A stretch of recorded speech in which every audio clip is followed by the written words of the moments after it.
से बोली शंकर भगवान की। क्या बात है, बहुत खुशी की बात है कि हमारे परिवार में बार बार शिव चर्चा का धूम मच रहा है जी, और बाबा का आशीर्वाद लगातार बरस रहा सब पे। और आप सभी श्रोतागण से भी हाथ जोड़ के निवेदन है कि आप सब भी अपना आशीर्वाद बना के रखें।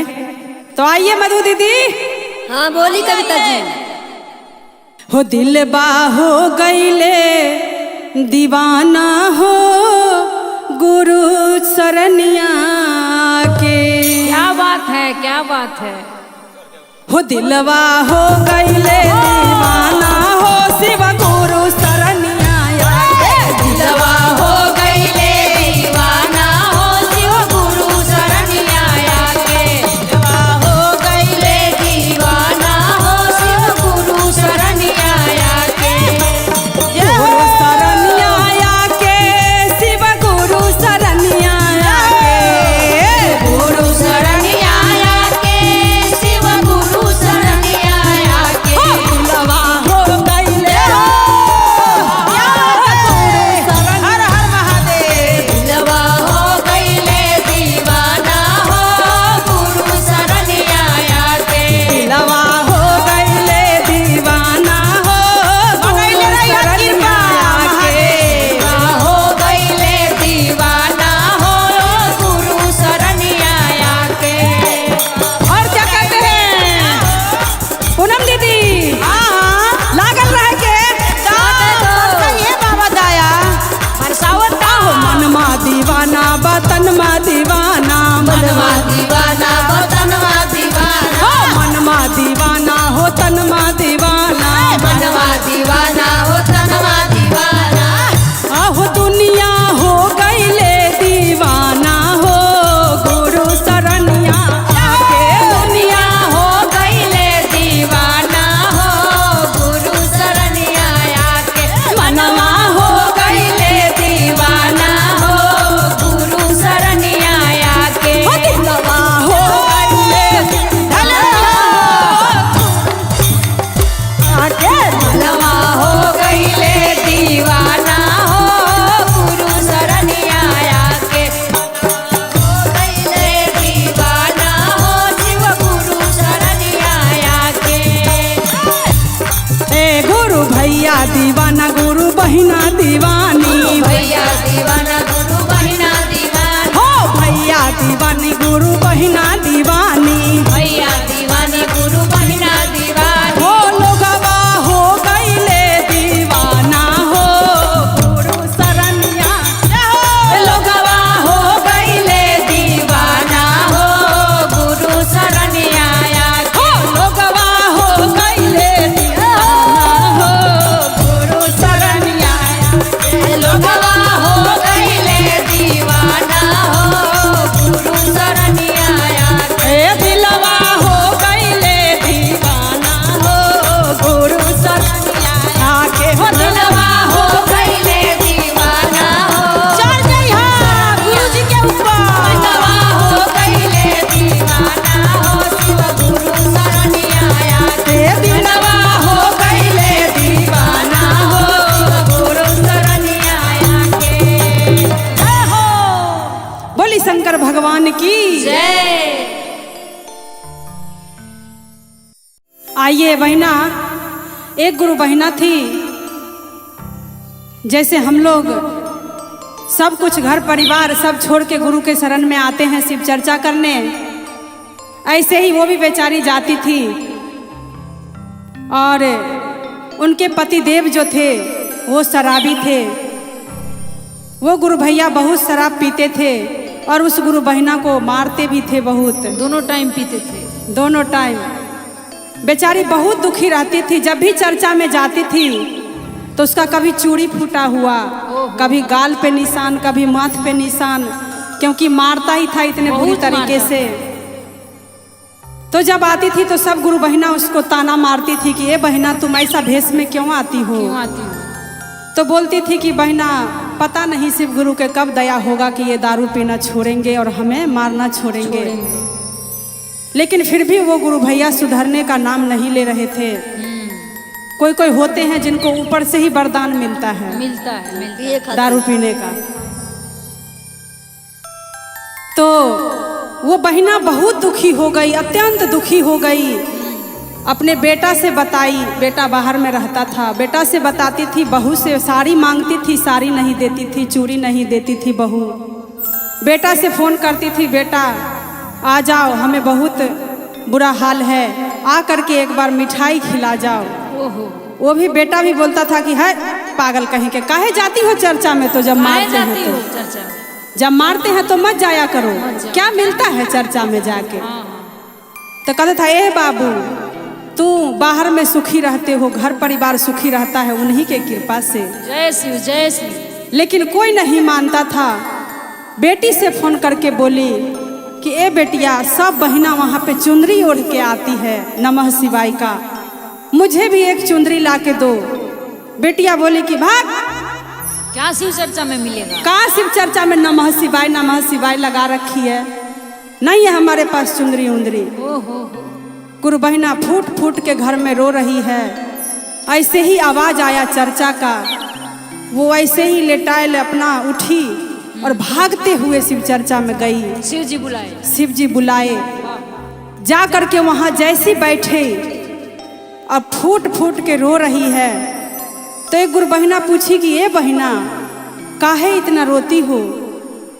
तो बोली कि ए बहिना क्या बताऊं, शिव गुरु के जौन शिव गुरु कर रहे हैं उसके लिए हम रो रहे हैं, क्या करें, पता नहीं कब इनका दया बरसेगा, कब नजर फेरेंगे, कब नजर फेरेंगे। तो उस बहिना के मांग में सिंदूर धुल गया था, नहीं था। ओहो, सब गुरु बहिना बोली कि ए बहिना सिंदूर क्या हुआ। तो बोली कि मैं धो दिया हूँ। तो क्यों, तो जब उस सिंदूर का सुख ही नहीं है तो मैं किस लिए क्या लगाऊं। करूं, क्या करूं? औरत के मांग में सिंदूर तो उसके पति के लिए होता है। फिर बोली कोई बात नहीं, चलो आओ सिंदूर लगा देती हूँ। तो बोली ना ना, हम सिंदूर नहीं लगाएंगे। आज तक के हम सिंदूर के लिए दुआ मांगते थे, औलाद के लिए दुआ मांगते थे, लेकिन आज हम अपने शिव गुरु के शरण में अपने मौत मांगने आए हैं। ओहो, जय शिव जय शिव जय शिव। जैसे ही बोली कि हम मौत मांगने आए हैं, ऐसे ही शिव गुरु प्रकट हुए और उन्हें अपने शरण में ले लिए। जय शिव जय शिव। वो बहिना का देहांत हो गया, वहीं पे गिर गई वो। फिर उनके आत्मा से क्या आवाज आ रहा है, जरा गौर से सुनिएगा।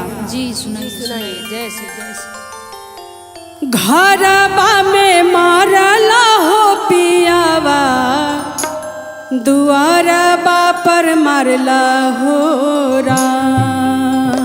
जय हो जय हो। घरबा में मारला हो पियावा, दुआरबा पर मारला हो राम। घरबा में मारला ए पियावा, दुआरबा पे मारला हो राम। मारिए मारिए हो पियावा, देहला आंगनमा में पटक। मारिए मारिए हो पियावा, आंगनमा में दिहल पटक। मारिए मारिए हो पियावा, आंगनमा में देला हो पटक। मारिए मारिए हो पियावा, आंगनमा में दिहल पटक। अब उनके स्वामी जी विलाप कर रहे हैं और कह रहे हैं, घरबा से स्वामी मोरा निकले, सिराहन में आई के होठार। घरबा से स्वामी मोरा निकले, सिराहन में आई के होठार। उठा उठा धनिया सोहागिना बतिया करहु रा। उठा उठा धनिया सोहागिना बतिया करहु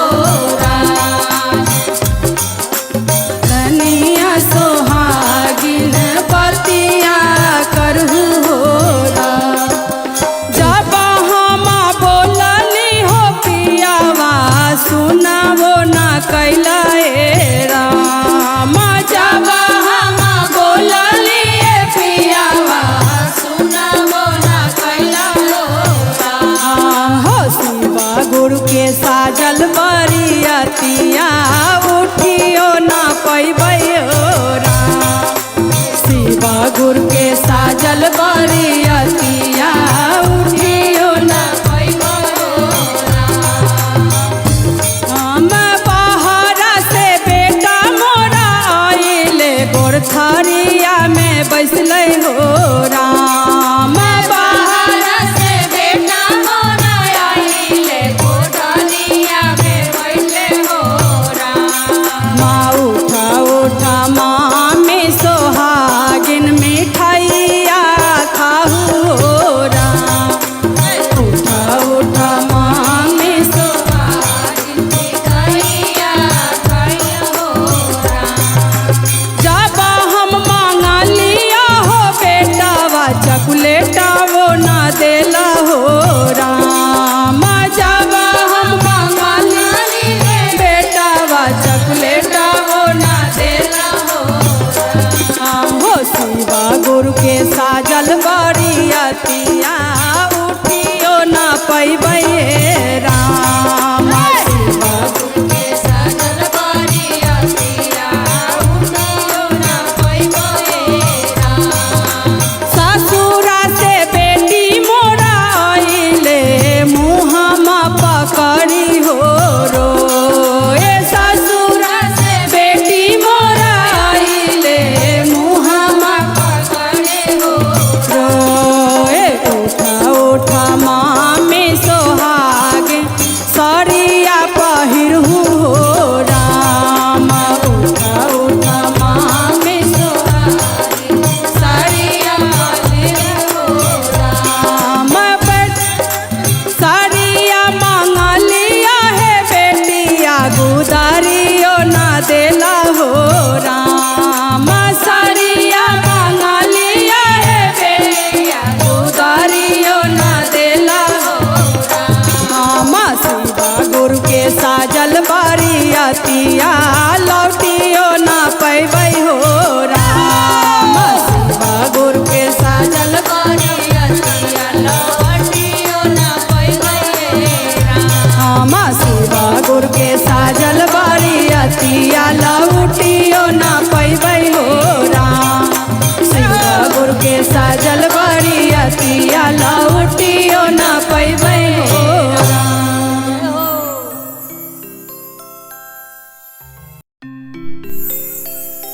प्रेम से बोलिए शंकर भगवान की जय।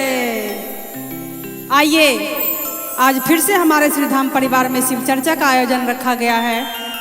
तो आप सभी से निवेदन है कि हमारे इस शिव चर्चा के गाना को जितने भी गुरु बहन गुरु भाई सभी लोग बाबा के चरण में हाजिरी लगा रहे हैं, सबको अपना आशीर्वाद प्रदान करें। तो कैसे कहते हैं प्रियंका जी? हो हमर भोला न जागे जगाई डाले, हमर भोला न जागे। जय हो जय हो हमर भोला न जागे जगाई डाले, हमर भोला न जागे जगाई डाले, हमर भोला न जागे जगाई डाले, हमर भोला न जागे जगाई डाले, हमर भोला न जागे। भोला न जागे भोले दानी न जागे, भोला न जागे भोले दानी न जागे। हो गौरा न जागे जगाई डाले, अहो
भगवान की जय। बोली शिव गुरु महाराज की जय। मैया पार्वती की जय। आप सब शिव शिष्या बहनों के चरणों में कोटि कोटि प्रणाम करती हूँ।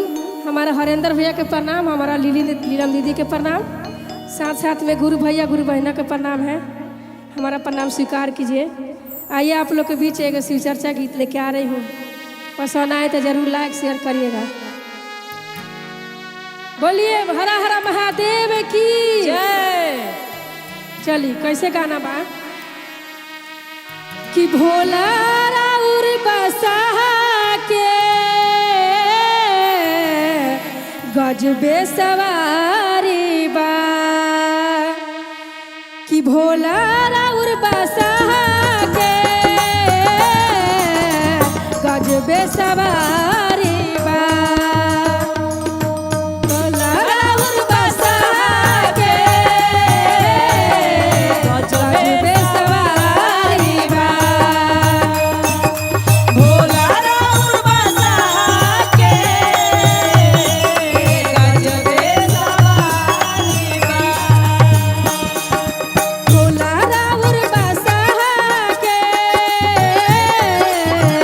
गजबे सवारी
पार्वती की जय हो। क्या बात है सुधा दीदी। बोली शिव गुरु महाराज की जय। मैया पार्वती की जय हो। चली हमार भोलेनाथ जी भांग ना पियनी तो गौरा जी से कैसे बवाल करेनी। कैसे? आई तनी हम भजन के माध्यम से सुनाओ तनी। सुनाई सुनाई सुनाई। कैसे कहो तारी गौरा जी। कैसे? सहलो न जाला रहलो न जाला। जय हो जय हो। रात रात भर कैलाश पर भोला बिताओ तानी रतिया। कैसे कहा तानी? कैसे? कमाल करेला हो धमाल करेला। कमाल करेला हो धमाल करेला। कि जहिया भंगिया पिए भोला बवाल करेला।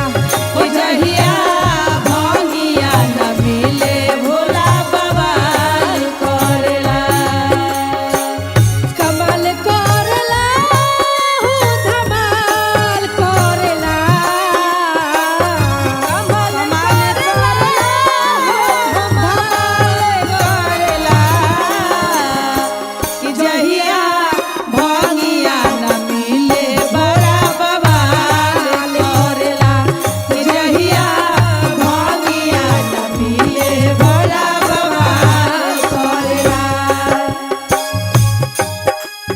जय हो। जय भोलेनाथ की।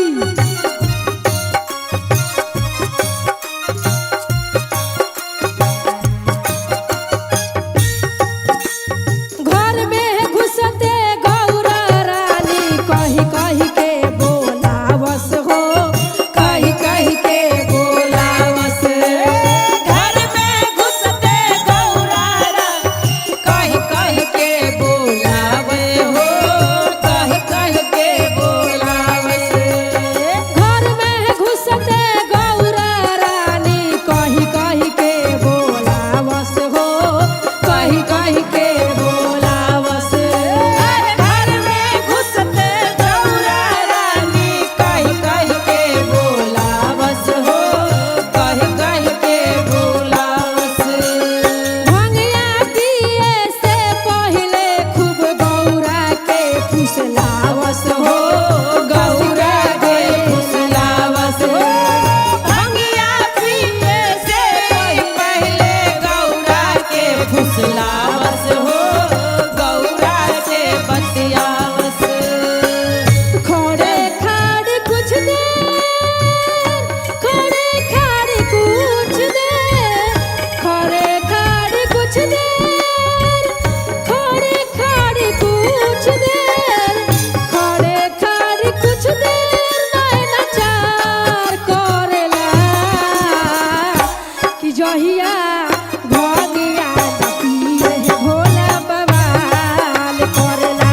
कि जहिया भंगिया न मिले बड़ा बवाल करेला। करे करे कुछ दिन गौरा से बात करेला।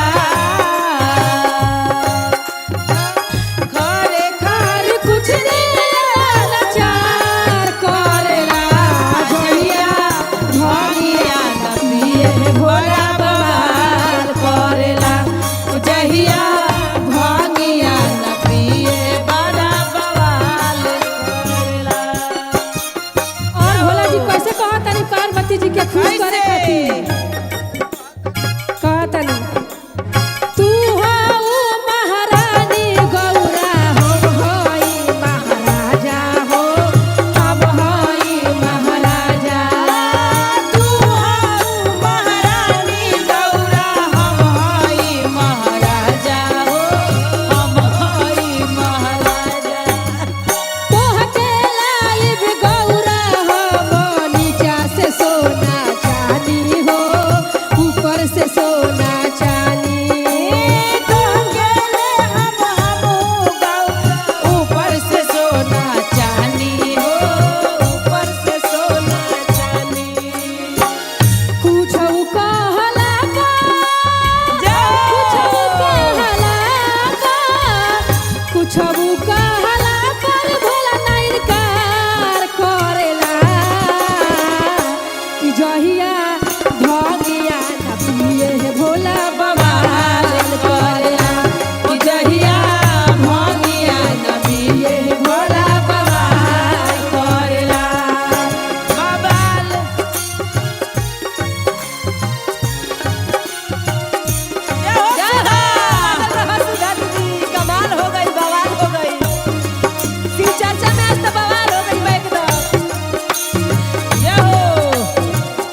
की जय मैया पार्वती की जय। बोली शंकर भगवान की, वो सच्चे दरबार की। और आई हम मधु पांडे। सबसे पहले गुरु चरण में कोटि कोटि प्रणाम बा, और गुरु बहिना गुरु भाई लोग के भी बहुत प्रणाम बा। प्रणाम स्वीकार करी। और जितना माँ श्रोतागढ़ लोग बैठल बा सब के गोड़ छू के प्रणाम करतानी। और ये चाहता नहीं रहो जे जे श्रीधाम भक्ति चैनल के देखा था सब के हूँ आशीर्वाद ली बाबा से, शिव गुरु जी से आशीर्वाद ली। कहा से जकरा पे दया होखता वो बहुत आगे जाता, ओकरा घर में कृपा होखता। होखता राजू बाबा पर भइल बा। और आई बड़ा भीड़ जुटल बा हो शिव चर्चा में। बहुत ज्यादा देखा तानी घरे घरे टोला टोला मोहल्ला मोहल्ला गांव गांव में शोरे शोर बा चर्चा होखता। चारों तरफ हल्ला बा। प्रियंका मोहिन, अरे हमरा गाँव में काल देखनी है खूब चर्चा होता। होता हमरो गाँव में इतना चर्चा होता कि लोग हाथ पकड़ पकड़ के ले जाता, कहता है मोहिन चल चर्चा में हो। चलो बहिन चल। चर्चा में चले तो खर्चा कम होई। और यही समूह गईनी चर्चा में, और शिव जी के चर्चा में देखनी सब लोग नाचता कूदता, खूब चर्चा करता शिव जी के, मनावता कि बाबा दया बरसाई। आया बरसाई और कहता का हो वैसे का कहता हो कि हमार मनवा जय हो जय हो जय शिव हो। गुरु में लागल। क्या बात है, गुरु में लागल हो, शिव गुरु में लागल। हमरो मन लगा। गुरु में लागल हो, शिव गुरु में लागल। हमार मनवा शिव गुरु में लागल। हमार मनवा शिव गुरु में लागल। हमार मनवा शिव गुरु में लागल। गुरु में लागल, शिव गुरु में लागल। में लागल शिव गुरु में लागल। गुरु में लागल, शिव गुरु में लागल। गुरु में लागल शिव गुरु में लागल। हो हमार मनवा शिव गुरु में लागल। हमार मनवा शिव गुरु में लागल। हमार मनवा शिव गुरु में लागल। क्या बात है। और देखी सब केहू चर्चा करता बहुत दिने से। केहू 10 वर्ष से करता, केहू 12 वर्ष से करता। क्या करता, यही आस में करता कि बाबा दया जरूर बरसाइए। बाबा जरूर बरसाइए। राजू बाबा रवो चर्चा करी, पर्चा बाटी खर्चा कम होई। 12 वर्ष से करत शिव चर्चा। शिव चर्चा करिले शिव चर्चा। 12 वर्ष से करत बानी चर्चा। 12 बरिस से करत बानी चर्चा। करत बानी चर्चा, करत बानी चर्चा। करत बानी चर्चा हो, करत बानी चर्चा। औरी जाहो इतन मनवा, इतन मनवा हमर भक्ति में जागल। इतन मनवा हमर भक्ति में जागल। हमार मनवा शिव गुरु में लागल। हमार मनवा शिव गुरु में लागल। हमार मनवा शिव गुरु में लागल। इह मोर मनवा शिव गुरु पुरावले। मनवा शिव गुरु पुरावले। हमर मनसा शिव गुरु पुरैले। कमला शिव गुरु पुराई अरे गुरु पुरवले हो, गुरु पुरवले। गुरु पुरवले हो, गुरु पुरवले। औरी गाई शिव भजनमा, गाई शिव भजनमा। हम हो गईनी पागल। गाई शिव भजनमा, हम हो गईनी पागल। भजनमा हम हो गईनी पागल। हमार मनवा शिव गुरु में लागल। हमार मनवा शिव गुरु में लागल। हमार मनवा शिव गुरु में लागल। हमार मनवा शिव गुरु में लागल। हमार मनवा शिव गुरु में लागल। बोल शंकर छा गइलू मधु जी। बोली भोलेनाथ की जय मैया पार्वती की। जय। आई फिर हमार फटाफट चैनल के माध्यम से शिव चर्चा का योजना रखाइल बा और कैसे पूजा होता, कैसे और शिव चर्चा में सब शिष्य बहन लो आइल बनी लो। और पार्वती जी कहतनी भोला जी से, कैसे कहतनी कविता बहन, कैसे हो? कहतनी कि सावन और भादो तो हमार दुख के थी जान जाले बा भोला जी, कि जब सावन चढ़ जाला तो पलानी में से पानी चुए लागेला। हाँ, रहे में परेशानी होला। पलानी छवा दी भोला जी। लेकिन भोला जी तो सुनते नहीं खी। सुनते नहीं खे। तो कैसे कहतारी, कैसे? तो भांग पीसे में होता परेशानी, तो बात कहे नहीं मानी भोला दानी। पलानी में से पानी चुआता भोला जी, पलानी में से पानी चुआता भोला जी, पलानी में से पानी चुआता भोला जी, पलानी में से पानी चुआता। भांग पीसे में होता परेशानी, बात कहे न मानी भोला दानी। पलानी में से पानी चुआता भोला जी, पलानी में से पानी चुआता भोला जी, पलानी में से पानी चुआता।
पार्वती की। जय हो।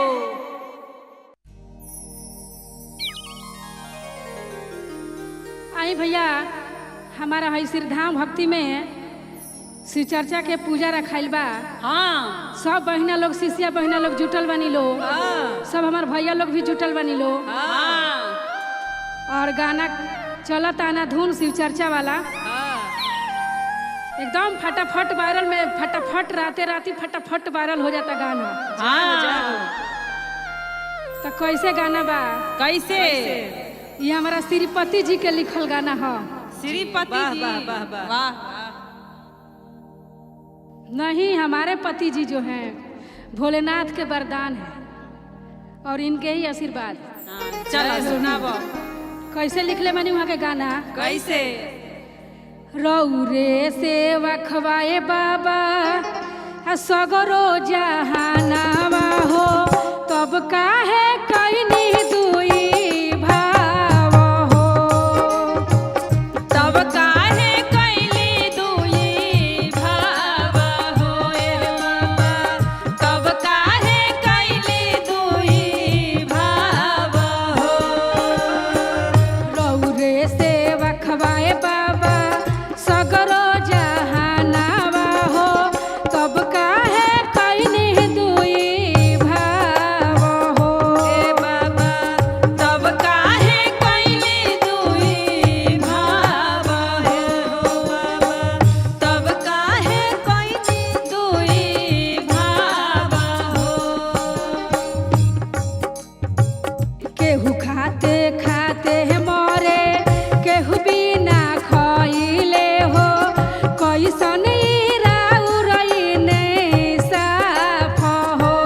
बाबा कैसन राउरिन साफ हो ए बाबा, कैसन राउरिन साफ हो।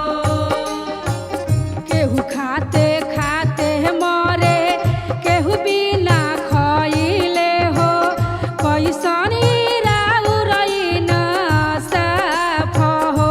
ए बाबा कैसन राउरिन साफ हो। कहल जाला कि जे गलती करेला उ ना भोगेला, हाँ आ जे गलती ना करेला ओकरे सब दुख के मुसीबत झेले के पड़ेला। ई बाबा के कैसन इंसाफ बा? कैसन? केहू चिउटियो न मारल, ओकरे सतावल जाता, केहू के सब खून माफ हो। ए बाबा केहू के सब गुना माफ हो।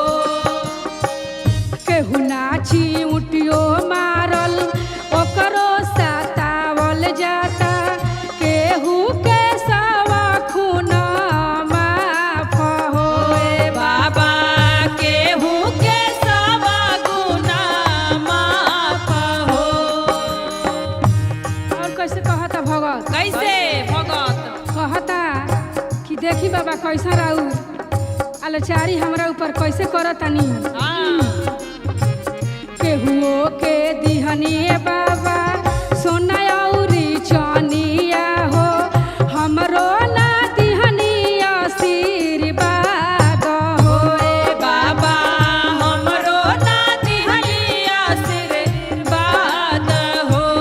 बाबा हमरो ना दिहला आशीर्वाद हो। केहू के दिहनिए बाबा सोना औरी चनिया हो, हम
भगवती की जय हो।